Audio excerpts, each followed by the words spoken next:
লা লিগার এই সিজনে 5 নম্বর ম্যাচ মাত্র শেষ করলো বার্সা। আহ, এই তো প্লেয়াররা এই মুহূর্তে মাঠ থেকেই বের হয়েছে একটু আগেই। লাস্ট হুইসেলটা বাজাইছে রেফারি। তো বার্সা 3-0 গোলে উইন করছে হেতাফের এগেনস্টে এবং পূর্ণ 3টা পয়েন্ট নিয়ে মাঠ ছাড়তেছে। এইটা আহ, অনেকটাই মানে স্বস্তির বিষয়, কারণ আমরা লাস্ট ম্যাচটাতে দেখছি যে লাস্ট ম্যাচ বলতে এর আগের ম্যাচটাতে বার্সা 2টা পয়েন্ট লুজ করছে, অর্থাৎ ড্র করছিল। তো এই ম্যাচটাতে 3-0-তে উইন করার কারণে 3টা পয়েন্ট নিয়ে মাঠ ছাড়তেছে এবং টোটাল পয়েন্ট হয়ে যাবে 13। 5টা ম্যাচের পরে 13। আর টপ মানে 1 নম্বর পজিশনে আছে রিয়াল মাদ্রিদ, তাদের পয়েন্ট একদম 15-এই আছে। তো আজকের ম্যাচটা বার্সার জন্য অনেকটাই এক্সপেরিমেন্টের মতো ছিল বলে আমি মনে করতেছি। ফেরান তুরেস সে ম্যান অফ দ্য ম্যাচ হয়েছে। এই তো এখন ইনস্ট্যান্ট যেই ইন্টারভিউ আছে সেখানে কথা বলতেছে। তাদের যেই ভাষা, স্পেনে কথা বলে, এগুলা তো আসলে অনেকটাই, অনেকটা না, কোনো কিছুই বোঝা যায় না যখন ট্রান্সলেট আসে বা যখন কোনো নিউজ পাওয়া যায় ইংলিশে, তখনই কিছু মানে বুঝতে পারা সম্ভব হয়। তো ফ্যান তুরেজের জন্য অবশ্যই দুর্দান্ত ছিল গেমটা। তার আরও গোল পাওয়া দরকার ছিল বলে আমি মনে করতেছি। ফার্স্ট হাফে যে শ্যুটটা করছে শেষের দিকে, উপরের পুস্টে, বারের উপরের পুস্টে লেগে ওইটা চলে গেছে। তো ওইটা যদি একটু ঠান্ডাভাবে শ্যুট করতো বা অ্যাকুরেসি আরও ভালোভাবে মেনটেন হইতো, তাহলে তখনই আহ, মানে হ্যাটট্রিক পেয়ে যাওয়ার, 3টা গোল পেয়ে যাওয়ার সম্ভাবনা তৈরি হইতো। পরে তাকে সাফ করানো হয়। রাফিনাকে একদম ফার্স্ট হাফের পরেই সাথে সাথে সাব মানে বেঞ্চে পাঠিয়ে দেওয়া হয়। এটা ভালো হয়েছে। যদি সেকেন্ড হাফে তাকে পাওয়া যাইতো, সে যদি মাঠে আসতো, সে অনেকটা অ্যাগ্রেসিভ ছিল। তো অ্যাগ্রেসিভ থাকাটা তার জন্য কোনোভাবেই ভালো ফলের কোনো লক্ষণ হইতো না। এইটা কোচিং স্টাফরা খুব ভালোভাবে আন্দাজ করতে পারছে, তো তাকে সাফ সাফ করিয়ে দিছে। ফেরমিন লুপেজ সে হইতেছে অনেকটাই কার্টুনের মতো। মানে ফেরমিনকে আমি যতই দেখতেছি, মানে ওইটাই মনে হইতেছে। আজকের ম্যাচটাতে ওই রকম মনে হয়েছে যে অনেকটা কার্টুনের মতো।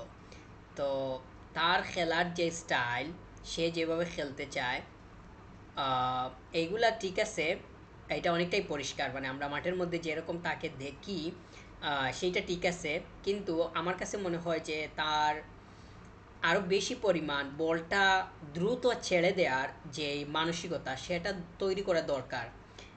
আমরা দেখছি যে তার কাছ থেকে ভালো মানের শ্যুট পাওয়া যায়। তার কাছ থেকে আহ, মানে চান্স ক্রিয়েট করার যে একটা অবস্থা, সেইটাও পাওয়া যায়। সেগুলো ঠিক আছে। কিন্তু আজকের ম্যাচটাকে একটু ফলো আপ কিংবা একটু ভালোভাবে খেয়াল করলে দেখা যায় যে ফেরমিন লুপেজ অনেক বল লুজ করছে, কিংবা তার তার মধ্য দিয়ে বল নষ্ট হওয়ার যে উপক্রম সেটা তৈরি হয়েছে এবং নষ্ট হয়েছে বলা যায়। এটা কিন্তু কোনোভাবেই পজিটিভ কোনো কিছু না। বল যতটুকু পারা যায় সাকসেসফুলি পাস করে দেওয়া দরকার। যতটুকু পারা যায় ড্রিবল কয়েকটা করেই, দুই একটা ড্রিবল করেই বলটা, মানে যদি মনে হয় যে সামনে আর যাওয়াটা ঠিক হবে না কিংবা পারবে না কিংবা মানে সংশয় আছে, সেক্ষেত্রে বলটা মানে পাস খেলে দেওয়াটাই আমার কাছে বেটার মনে হয়। তো ফেরমিনের এই আজকের ম্যাচটা যেরকম সে খেলছে, সে হেসে খেলেই খেলতেছে। সে মনে হয়েছে যে মানে সাধারণ একটা ম্যাচ খেলতে নামছে। তো তাকে আরও বেশি পরিমাণ সিরিয়াসনেসের দিকে যাওয়াটা দরকার। আর আমি আমার আগের ভিডিওগুলোতে অনেকবার বলছি যে ফেরান তুরেজের অবশ্যই কাজ করার দরকার আছে, উন্নতির দরকার আছে। আজকের ম্যাচটা দেখে মনে হচ্ছে যে সে অনেক বেশি পরিমাণ এই ম্যাচের আগে সিরিয়াস ছিল, কিংবা তার যে জায়গাগুলোতে ভুল হইতেছে, সে কেন ভুল পাইতেছে না, এইগুলা নিয়ে সে যথেষ্ট পরিমাণ ডিসকাশন করছে, যাদের সাথে ডিসকাশন করা দরকার ছিল। এইগুলা মানে অবশ্যই প্রয়োজন আছে। সে ট্রেনিং গ্রাউন্ডে কাজ করছে বলেও আমি মনে করতেছি। আলাদাভাবে বলতে সিরিয়াসলি এবং যতটুকু দরকার তার উন্নতির জন্য সে সেটা করছে বলেও মানে মনে হইতেছে। যদিও ট্রেনিং গ্রাউন্ডে আসলে কি হইতেছে না হইতেছে সব কিছু বাইরে আসে না, সব কিছু পাওয়া যায় না, কারণ প্ল্যানিংটা কোথায় মেক হয়, প্ল্যানিংয়ের যেই এক্সারসাইজ সেটা কোথায় হয়? ট্রেনিং গ্রাউন্ডে। অতএব ট্রেনিং গ্রাউন্ডটা যতটুকু পারা যায়, যতটুকু সম্ভব হয় ততটুকু ক্লোজ ডোর রাখার চেষ্টা করে টিমরা। যদিও আমরা বর্তমান সময়ে এসে দেখি যে অনেকটাই ওপেনলি ভিডিও হইতেছে, কিংবা মানে প্লেয়ার কোচিং স্টাফরা কী করতেছে না করতেছে এগুলা অনেকটাই দৃশ্যমান হয়। তবে মানে ট্রেনিংয়ে কী হবে, মানে ট্রেনিংয়ে এক্স্যাক্টলি কী হয় সেইটা জানতে পারা কিংবা সেটা বাইরে আসা অনেকটাই কঠিন, আমি অসম্ভবও বলতে পারি। তো ফেরান তুরেজের বেলায়ও এটা হয়েছে বলে আমি মনে করতেছি।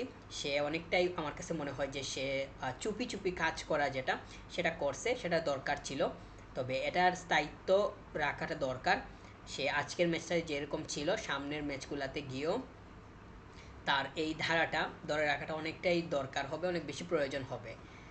কারণ হিসাবে যদি রবার্ট লেভানডস্কির কথা নিয়ে আসি, আমরা দেখতেছি যে ইজি ইজি কিংবা অনেকটাই স্কোপ আছে ওই রকম জায়গা থেকেও সে গোল মেক করতে পারতেছে না।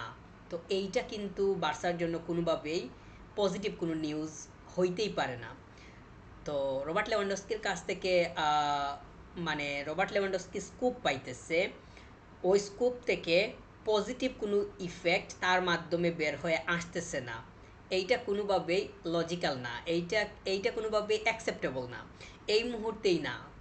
তো সামনে অবশ্যই গুরুত্বপূর্ণ ম্যাচ আছে, ওইগুলাতে গিয়ে যদি রবার্ট লেভানডস্কির অবস্থা এই হয়, অথবা হেতাফের এগেনস্টে এই ম্যাচটাতে এইরকম, সামনে ইম্পর্টেন্ট বিগ স্টেজের ম্যাচ আছে, বিগ টিমের এগেনস্টে ম্যাচ আছে, ওইখানে গিয়ে রবার্ট লেভানডস্কির অবস্থা কীরকম হবে সেটা কিন্তু ভাবনার জায়গা তৈরি অটোমেটিক্যালি করে দেয়। সেই জন্য ফেরান তুরেজের দায়িত্ব নেওয়াটা অবশ্যই দরকার, এবং সে যেইভাবে কাজের দিকে মনোযোগী হচ্ছে তাকে যথেষ্ট পরিমাণ আজকের ম্যাচে সিরিয়াস মনে হয়েছে। মানে সে মানে গোল করবেই করবে এইরকম মেন্টালিটি নিয়ে মাঠে নামছে, সেটা মানে দেখাই গেছে। বা সে যে স্টাইলে রান করতেছে, যেভাবে দৌড়াইতেছে, বল পাস করতেছে, কিংবা বলটা আবার রিসিভ করার জন্য যে সে ওয়েট করতেছে, এই বিষয়গুলো খুব ভালোভাবেই সেটা বলে দেয়। মাঠের মধ্যে একটা প্লেয়ারকে খুব গভীরভাবে পর্যবেক্ষণ করলে সে আসলে মানসিকভাবে কি চাইতেছে না, তার মুভমেন্টগুলাই অনেক কিছুই বিশ্লেষণ করে দেয়। তো রবার্ট লেভানডস্কির কিন্তু আমার কাছে মনে হয় যে স্ট্রং হওয়াটা দরকার। তার তো এক্সপিরিয়েন্সের কোনো অভাব নেই, তাকে নিয়ে তো মানে তার এক্সপিরিয়েন্স কি আছে না আছে এটা তো আসলে আমার থেকে আপনারা আরও ভালো জানেন। তার তো ওইগুলা নিয়ে মানে এত মানে প্যাচ প্যাচ করার কোনো কিছু নাই।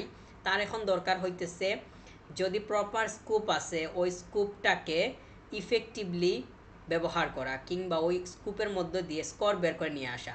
এটাই হইতেছে সব থেকে বড় বিষয়, এটাই হইতেছে মানে এক্সপেকটেশনের যে টপ প্লেস সেটাই।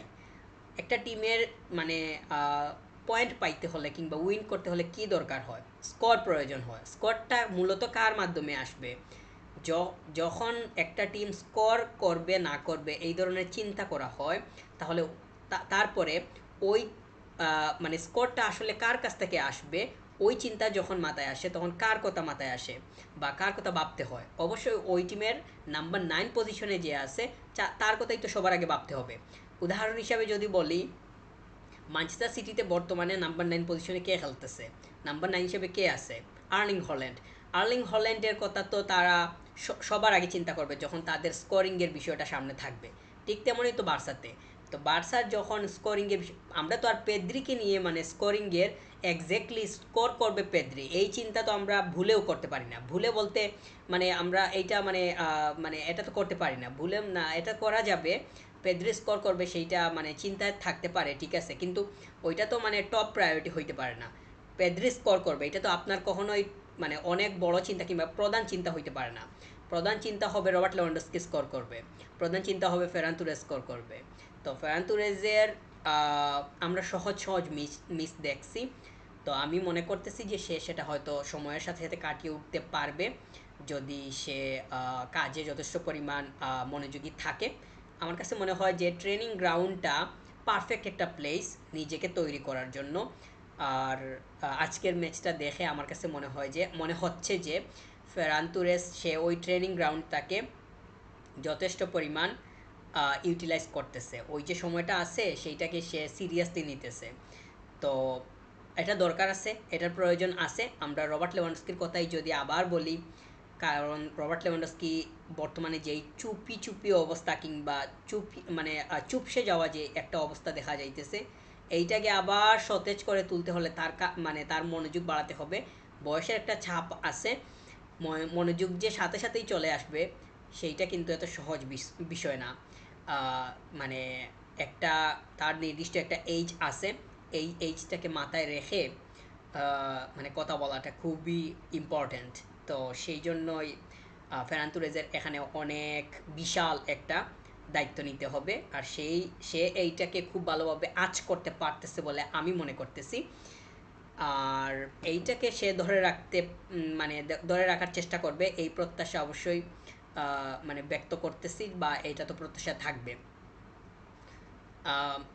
ফার্স্ট যে গোলটা আসছে সেইটা আমরা দানিয়েল ওয়ের কাছ থেকে ব্যাকহিল দেখছি। ব্যাকহিলের পর ও এখানে গিয়ে একটা পুশ করছে ফেরান তুরেস, তারপরে গোলটা আসে। আর সেকেন্ড যে স্কোরটা করছে ওইটা বক্সের বাইরে থেকেই শ্যুট নিয়ে নিছে, যদিও সামনে আগাইতে পারতো, কিন্তু সামনে আগায় নাই, সামনে না এগিয়েই শ্যুট করে দিছে। তো সেইটা ঠিক আছে। আর থার্ড যে গোলটা আমরা দেখছি যে আমরা রাশফোর্ডের কাছ থেকে অ্যাসিস্ট পাইছি আর অলমোয়ে স্কোর ছিল। অবশ্য এইটা প্লেসিং শ্যুট ছিল, ভালো শ্যুট ছিল, আর টিম ওয়ার্কটা খুব ভালোভাবেই ফুটে উঠছে থার্ড গোলের মধ্য দিয়ে। বার্সা এর আরও গোল পাওয়া দরকার ছিল, কিন্তু যেইভাবে খেলছে এইখানে অনেকটাই ফিজিক্যাল যেই শক্তি প্রয়োগ, যেটা শারীরিক শক্তি প্রয়োগ, এইটাও ঘটছে। আমরা অনেকবার দেখছি যে কুন্দেকে মানে মাটিতে ফেলে দিছে, মানে মাঠে ফেলে দিছে, মানে সে ঠিক মতো দাঁড়াতে পারতেছে না, এইরকম তাকে মানে আঘাত করছে বা করছে, মানে ট্যাকল করছে। তো ওইগুলা মানে আমার কাছে মনে হয় যে হেতাফে এর তাদের পূর্ব পরিকল্পনা ছিল, কিন্তু ওইগুলা করে তো আর থামানো কোনোভাবেই সম্ভব না। এখানে মডার্ন ফুটবল, এখন টাইম হইতেছে মডার্ন ফুটবলের টাইম। মডার্ন ফুটবলে তো শারীরিক শক্তি প্রয়োগ করে একটা টিমকে কোনোভাবেই আটকানো কখনোই সম্ভব না, কোনোভাবেই সম্ভব না। ওইখানে টেকনিকের খেলা হবে, ওইখানে ট্যাকটিক্সের খেলা হবে, যেইগুলাতে কুচকে বিট করতে পারে কিনা, ডাগ আউটের যে ব্যাটল, ওইগুলার প্রভাব সরাসরি মাঠের মধ্যে থাকে। আর কোচিং স্টাফরা যে স্টাইলে খেলা চায় ঠিক সেই স্টাইলটাকে তারা মানে বিল্ড করার জন্য মানে সময়ের পর সময়, মিনিটের পর মিনিট উইট করতে থাকে। তো এখানে শারীরিক শক্তি প্রয়োগ করা এত সহজ বিষয় না, কিংবা ওইটা মুখ্য কোনো বিষয়ও না। কখনো কখনো পরিকল্পনার সামান্য অংশ হইতে পারে, সেইটা ঠিক আছে, ভিন্ন বিষয়। তো বার্সা 3টা পয়েন্ট নিয়ে মাঠ ছাড়ছে, সামনে ইম্পর্টেন্ট ম্যাচ আছে, ওইগুলার জন্য বার্সা নিজেদেরকে রিকভার করে পুনরায় রেডি করবে, সেইটা তো অবশ্যই এক্সপেকটেশনের বিষয়। আর হুয়ান গার্সিয়া আজকে যথেষ্ট অ্যালার্ট ছিল, সেটা ঠিক আছে। ক্রিস্টানসনকে আমরা দেখছি স্টার্ট করতে, জেরার্ড মার্টিন খেলছে, রোনাল্ডো আরাউজো ছিল, এখানে এরিক গার্সিয়া মানে ব্যাক সাইডে স্টার্ট করছিল। তো কাসাদোকে দেখছি আমরা বেঞ্চ থেকে আসছে, আর রুনি আসছিল, রুনি খেলছে। অবশ্য রুনি এর আরও মানে সে কতটুকু সময় পাবে না পাবে সেটা জানি না, লামিনে আমাল আসার পর তার সুযোগ কতটুকু হয় সেটা একটা প্রশ্ন হিসাবে থেকেই যায়। আর সে যতটুকু পাবে আমার কাছে মনে হয় যে নিজেকে আস্তে আস্তে বিল্ড আপের দিকে নিয়ে যাবে। আর তো ফেরমিনকে নিয়ে বললাম, ফ্রাঙ্কি ডিয়ংকে নিয়ে বলতে হয়, আমরা দেখছি যে তার যথেষ্ট ক্রিয়েটিভ যে ওয়েতে সে খেলা, সেইটা তাকে দেখায় যে আমরা নিউক্যাসলের এগেনস্টেও দেখছি, সেইটা নিয়ে সেটা বলতেই হয়।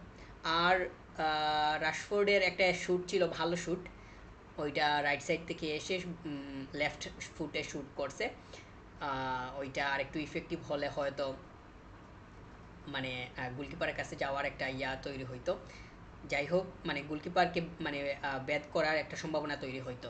যাই হোক, রাশফোর্ডেরও ইফেক্টিভ ভালো ছিল, অ্যাপ্রোচটা আজকেও ভালো ছিল। আমার কাছে আমি মনে করতেছি যে সে সেটা ধরে রাখতে পারবে। আর ফেরমিনকে বললাম, ওরে আমার কাছে মনে হয় যে ও কার্টুনের মতো, মানে মানে সে আসলেই মানে ওই রকম মনে হয়। আর তার রানিংটা খুবই মানে দুর্দান্ত, খুবই ভালো আছে। এটাকে সে যথেষ্ট পরিমাণ কাজে লাগাতে পারবে বলে আমার কাছে মনে হয়। তবে সেইটাকে কিভাবে আরও পজিটিভলি আরও ইফেক্টিভলি কাজে লাগানো যায় সেইটার জন্য ট্রেনিংকে কাজ করতে হবে। ওইখানে কাজ ছাড়া মাঠের মধ্যে এসে হুট করে এক্সিকিউশন ঘটানো কোনোভাবেই সম্ভব না। ফেরান তুরেস যে অবস্থানে বর্তমানে আছে সেইটাকে যদি সে হল করতে চায় তাহলে তার কন্টিনিউয়াস ওয়ার্কিং ছাড়া অন্য কোনো উপায় নাই। তো বার্সা আশা করতেছি সামনের ম্যাচটাতে খুব দারুণ একটা মুড নিয়ে নামবে। রিকভারির প্রয়োজন আছে প্লেয়ারদের, যথেষ্ট পরিমাণ রেস্টেরও প্রয়োজন আছে। নিউক্যাসলের আগে এগেনস্টে ম্যাচটা শেষ হয়েছে আর এই যে ম্যাচটা খেললো, তো এখানে তো গ্যাপ খুব বেশি নাই।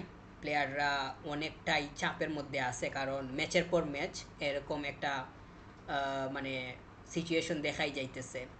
তো আশা করতেছি যে বার্সা খুব ভালোভাবে রিকভার করে পরের ম্যাচটাতে সুস্থভাবে মাঠে নামবে প্রতিটা প্লেয়ার।